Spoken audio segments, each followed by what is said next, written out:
bersalah itu adalah takdir manusia. Jadi nggak perlu heran ketika kita bersalah dan disalahkan. Dan jangan pernah berharap untuk tidak pernah salah, karena kita nggak sesuci itu. Jadi biasakanlah diri kita dengan itu gitu. Dan itu bukan poinnya. Poinnya kata Nabi, semua anak Adam itu khata, bersalah. Tapi sebaik-baik yang bersalah adalah yang bertaubat. Taubat itu artinya memperbaiki. Jadi poinnya bukan di salahnya, tapi ada perbaikan apa yang bisa kita lakukan. Ada usaha apa yang bisa kita kerjakan. Ada islah apa yang bisa kita upayakan. Itu poinnya. Untuk diri kita, untuk keluarga kita, untuk orang lain. Semua kita tuh salah semua. Semua kita salah. Gak perlu disalahin juga udah salah gitu. Jadi kenapa heran kalau kita disalahkan? Memang salah. Tapi kalaupun ngerasa ada yang disalahkan padahal kita gak salah, ya udah, itu gak akan merubah apapun. Yang merubah itu adalah sikap kita mau ngapain sekarang. Penilaian orang tidak merubah apapun. Yang merubah itu adalah pilihan sikap kita. Mau ngapain sekarang? Apakah mau meratapi kesalahan kalau kita emang salah? Atau mau mengeluhkan tuduhan-tuduhan kalau itu bukan kesalahan kita, cuma fitnah aja? Padahal itu semua tidak merubah apapun. Yang merubah sesuatu itu sekecil apapun adalah sikap kita, langkah kita, keputusan kita. Itulah yang membuat perubahan. Kita harus yakin seyakin-yakinnya bahwa semua kemungkinan itu mungkin. Dalile apa yang huwa ma yasha wa yusbit. Nah Allah ya iso, sing ra iso kan kita. Allahumma sholli ala sayyidina Muhammad. Kalau kalian pengen paham tentang rahasia takdir, berhentilah bertanya kenapa. Quote of the day. Kalau kalian pengen mengerti rahasia takdir, berhentilah bertanya kenapa. Karena Allah tidak akan menjawab bagi mereka yang mempertanyakan takdir. Allah hanya akan memberikan jawaban kepada mereka yang menerimanya. Makanya orang yang terus bertanya gak akan pernah ketemu dengan jawabannya. Mau 10 tahun, 20 tahun dia tanya kenapa saya, kenapa ini, kenapa itu, apa yang kurang, gak akan pernah ketemu dengan jawabannya. Dan dia akan terus dalam keadaan mempertanyakan, dalam keadaan menolak, dalam keadaan konflik batin. Sedangkan mereka yang menerima, Allah akan fahamkan dia. Makanya saya mohon siapapun yang mencintai agama ini harus banyak baca. Jangan nuruti emosi, kemudian emosi itu di atas namakan agama. Di Sahih Muslim itu ada cerita, ini termasuk hadis pegangan kan Sahih Bukhari Muslim. Itu ada cerita seorang sujud sama Allah itu kan banget baiknya, sangat baik. Kemudian yang sujud ini diinjek oleh pemuda yang nakal. Diinjek. Ketika diinjek, yang sujud spontan ngomong begini. Fa wallahi la yaghfiru Allahu laka. Demi Allah, Allah tidak akan maafkan kamu. Di luar dugaan, tentu kalau nggak ada sanad, omongan ini normal karena nginjek orang apa? Sujud. Tapi di luar dugaan, Allah mewahyukan ke Nabi di zaman itu, disuruh bilang sama orang yang sujud itu, Allah ngendikan, "Manggalladzi yata'alla 'alayya alla aghfira li fulan, faqad ghafartu lahu wa ahbattu amalah." Siapa yang mencatut nama saya bahwa saya tidak bisa memaafkan orang yang nginjek? Allah tersinggung karena namanya dicabut. Saya ini Tuhan bisa menyiksa dan bisa mengampuni. Kenapa sifat saya jadi satu hanya menyiksa? Sifat ampunan saya di mana? Itu kalau nggak sanad nggak bisa. Saya ulang lagi, Allah itu apa? Zat yang bisa yaghfiru liman yasha wa yu'adzibu man yasha. Tapi orang yang sujud ini hanya mensifati Allah satu, yaitu Allah pasti menyiksa. Dan Allah tersinggung. Bagaimana mungkin saya Tuhan hanya berstatus bisa menyiksa, tidak bisa mengampuni? Akhirnya orang ini disalahkan, malah yang sujud tadi. Bilang ke orang itu, sujudnya saya hapus pahalanya, dan yang nginjek saya hapus dosa. Tapi ya bukan berarti terus kamu boleh nginjek orang sujud, ya enggak.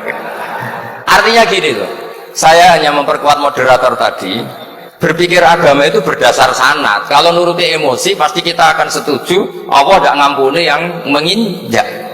Tapi berdasar sanad, berapa orang yang dulu melukai Nabi, bahkan punya niat membunuh Nabi, akhirnya ditobati oleh Allah Subhanahu wa Ta'ala. Siapa yang nggak tahu cerita Suraqah? orang yang niatnya bunuh Nabi ditobati Allah. Siapa yang nggak tahu cerita Khalid bin Walid, orang yang punya konsep untuk mengalahkan Nabi di perang Uhud juga akhirnya masuk Islam dan diampuni Allah. Banyak lagi tokoh kafir yang dulu musuhi Nabi akhirnya ditobati oleh Allah. Sehingga ketika Nabi sangat marah ya dengan mereka yang kafir, malah ada ayat turun laisa laka minal amri syai'un aw yatuba 'alaihim aw yu'adzibahum, bahwa wilayah mengampuni dan memaafkan itu wilayah Allah.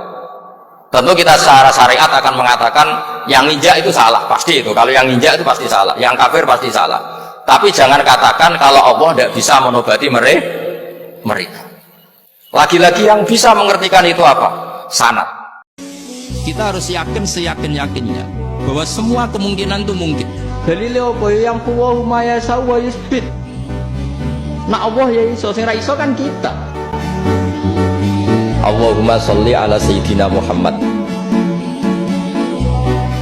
Inti dari masalah hidup kita itu kita jauh dari Allah. Orang kalau udah jauh dari Allah, semakin jauh semakin mudah mengeluh. Makin jauh makin mudah mengeluh. Makin jauh makin mudah mengeluh. Semakin orang gak kenal Allah, semakin mudah dia berkeluh kesah. Itu udah satu paket itu. Jadi bukan masalahnya yang dia keluhkan, tapi rasa kering di hatinya yang membuat itu jadi masalah. Karena kalau hatinya nggak kering, hatinya subur, hatinya hidup, hatinya sehat, qalbun salim, ada banyak yang dianggap masalah malah nggak jadi masalah bagi dia. Sama kayak fisik orang gitu ya. Kita tuh kadang-kadang disuruh ngangkat beban dikit, ngeluh, aduh capek banget. Malah ngangkat beban sebentar, sedikit. Atau disuruh jalan sedikit, aduh capek banget kaki aku pegal-pegal. Kenapa? Bukan jaraknya yang jauh, bukan bebannya yang berat, kitanya yang lemah. Hidup juga kayak gitu.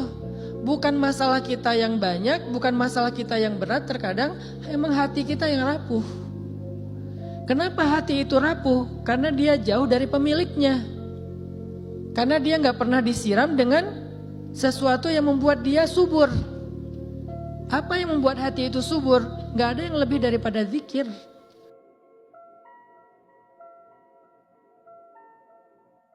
Orang yang sekarang kawan kamu bisa saja suatu saat jadi musuh. Yang sekarang musuh kamu bisa saja suatu saat jadi kawan. Terus kamu ngambil sikap tegas dalam sesuatu yang nggak stabil seperti ini, lalu tegas itu kan nggak pada tempatnya. Makanya yang seperti ini kata Allah pakai asa. Asa itu menawa-menawa. Asa wahu ayyaj'ala bainakum wa bainal ladzina adaitum minhum mawaddah. Bisa saja orang yang sekarang musuhan dengan kamu suatu saat dijadikan mawaddah. Kamu udah mawaddah itu saling mengasihi. Kamu udah usah tanya, wallahu qadir kata Allah, karena Allah mam. Jadi dalam hukum-hukum sosial Allah seringnya bilang apa? Asa. Misalnya wa asa an takrahu syai'a wa huwa khairul lakum, wa asa an tuhibbu syai'a wa huwa syarrul lakum. Karena masalah sosial ini semuanya asa, yang pernah tahu siapa. Bisa saja sekarang saya Rois Surya, nanti SK-nya nggak turun lagi, tapi saya tidak apa-apa. Bisa saja nanti santri 10 tahun dipimpin 3 bulan, nggak apa-apa. Bolak-balik nggak apa-apa, saya tidak akan kecewa. Karena masya Allahu kana wa malam yasa lam yakun. Kuat mana takdir dengan doa? Justru doa itu yang salah satu cara merubah takdir. Nabi SAW bersabda, la yaruddul qada illa du'a. Tidak ada yang merubah takdir kecuali doa. Allahumma in kunta katabatani min ahli syaqawah famhini waktubni min ahli sa'adah fa innaka tamhu ma tasha'u wa tuthbit wa indaka ummul kitab. Ya Allah, jika engkau menulis takdir aku termasuk orang yang sengsara dan menderita, maka hapuslah catatan itu, tulislah takdirku termasuk orang yang bahagia. Sesungguhnya engkau menghapus apa yang engkau kehendaki dan menetapkan, dan di sisimulah kitab takdir.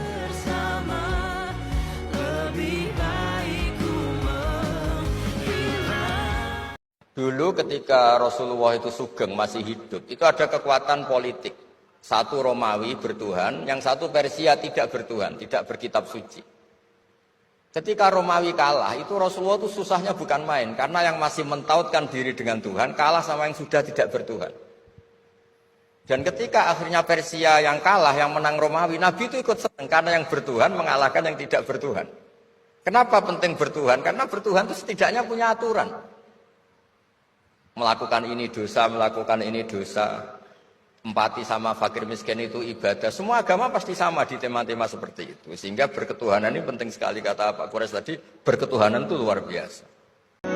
Kamu jangan sering melihat orang lain yang mungkin secara hari dapat nikmat yang lebih tinggi timbang Anda. Kalau kamu nggak bisa ngelola hati Anda bisa hasut, Anda bisa dengki.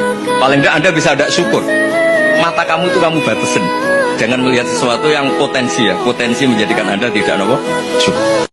Cara pandang kita terhadap orang lain itu harus hal-hal yang nyata. Kalau kesalahan mereka nyata, kebaikan mereka juga nyata. Kenapa kita hanya ingat sisi yang jelek, tidak ingat sisi yang baik?